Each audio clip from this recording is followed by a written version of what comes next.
If you were playing video games back in the early 2000s, then you know Grand Theft Auto Vice City isn't just a game, it's a whole vibe. You know, the neon, the cars, and a soundscape that is just impossible to forget. We're going to break down how the game's audio, everything from those frantic shouts on the street to the cheesy radio ads, builds one of the sharpest satires in gaming history. The second you step onto a street in Vice City, you are just hit with this wall of sound. But in all that chaos, the traffic and the chatter, there's one word that just cuts through everything, this single panicked shout. And it just builds from there, right? The pedestrians in Vice City are this incredible chorus of chaos, shouting the most nonsensical and hilarious things at you. It is your first real taste of a city that feels like it is constantly, and I mean constantly, on the brink of collapse. So what are they even yelling about? Okay, so this is the baseline reality of Vice City. It's loud, it's totally unpredictable, and it's dangerous. So back to all that shouting. What exactly is heat? See, that word isn't just some random noise. It's actually a core game mechanic. When you hear pedestrians screaming heat, that's your audible warning that the cops are onto you. It's kind of brilliant, really. The game weaves its own rules right into the sound of the city itself. Now, as absolutely frantic as the streets are, the true genius of Vice City's satire is found when you escape all that chaos. You jack a car, you slam the door shut, and suddenly you're in a totally different world, the curated, totally commercialized world of 1980s radio. And a lot of the time, the first thing you'll hear isn't even music, but an ad that just perfectly skewers that whole 1980s corporate ladder climbing thing. Welcome to Complete the Look. And there it is, that's the punchline. The ad tells you this after you've already bought into their whole vision of success. It promises you'll be an individual, but what it delivers is, well, conformity. So how exactly do you get this unique look? So here it is, the official checklist for success. It's both hilariously specific and just utterly generic at the same time.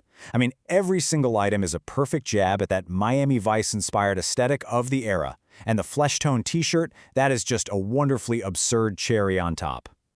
So what the ad is doing is it's perfectly making fun of how the consumer boom of the 80s sold this idea of conformity but disguised it as personal success. You're told you can complete the look, but, it's the exact same look as every other yuppie trying to make it. And trust me, the satire does not stop with fashion. If you just stick with that radio dial for a bit, you'll eventually hear a promo for what sounds like the next big TV hit. It's a police drama that takes every single trope from the 80s buddy cop genre and just cranks it all the way up to 11. Oh man, you can just picture it, can't you? The grizzled, by-the-book veteran talking down to his flashy, unconventional new partner. It's a line you've probably heard 1,000 times before. But in this show, the new partner isn't just from out of town, he's from out of this world. And this is where the parody really lands. The show, which is called Yucky and the Alien, takes every cliché and just gives it this ridiculous sci-fi twist. So your mismatched partners, it's a cop and a literal alien. The cool car? Well, it's a $250,000 sports car that also parks next to a UFO. And they're not just breaking the rules, they're out there fighting crime in designer clothes. And then you get this absolute gem. This one line pretty much distills the entire parody down to its very essence. See, it's not about justice, it's not about police work. It's about the aesthetic. It's all about style over substance, which was a defining feature of so much of that 80s action entertainment. So what happens when you put all of this together, right? You've got this complete chaos on the streets, and then this bizarre, totally vapid media landscape playing on the radio. How on earth do they work together? Well, this is the magic trick. Imagine this. You are in a high-speed police chase. Sirens are wailing, people are screaming heat, and in your car, you're hearing an ad telling you to go buy a flesh-colored t-shirt.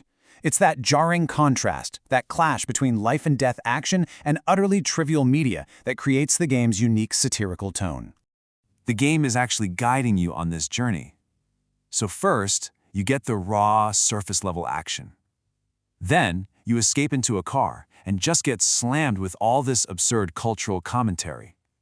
And finally, it clicks. You realize they aren't separate things. They're two sides of the same satirical coin, creating this single, cohesive critique of a culture that's obsessed with both violence and consumerism. So ultimately, the world building of Vice City isn't just in the graphics or the missions, it's literally baked into the audio. The entire soundscape, from that panic on the street to the absurdity on the airwaves, is all being used to make a sharp, funny, and surprisingly deep argument about 1980s America. Which, it leaves us with a really fascinating question. This game is a parody of the 80s, sure, but when you think about chasing individuality through brands or entertainment that values style over substance, does that really sound so distant? It's definitely something to think about.